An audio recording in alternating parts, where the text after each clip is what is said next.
Story time! Baka marami na yung naging So, after we went on SM, hindi successful yung naging process.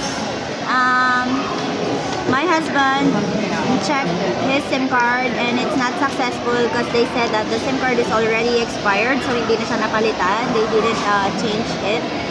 So, it's nothing na. Nonsense na. Walang nangyari dun sa pinuntahan namin sa SM. And then we go here at we were here at Robinson. And thank you, Lord. Thank you, Lord, because Abby's SIM card was fixed already. It was fixed na. Yes, thank you. Mababalik na sa akin yung funds ko. So, my GCash fund will be back na. Hey, thank you. But then, before we go home, we stopped by here at Jollibee.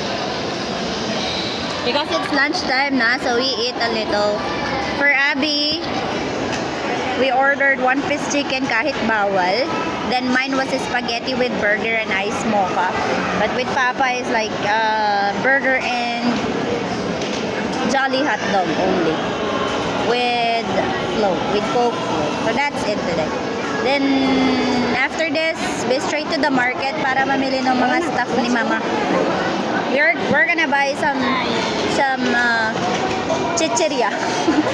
We're gonna buy some snacks for Mama's store. Para hindi sayang yung biyahe namin, diba? So, yun lang for today's video. And thank you. Update ulit later. Short muna tayo mga bebe loves. Thank you so much.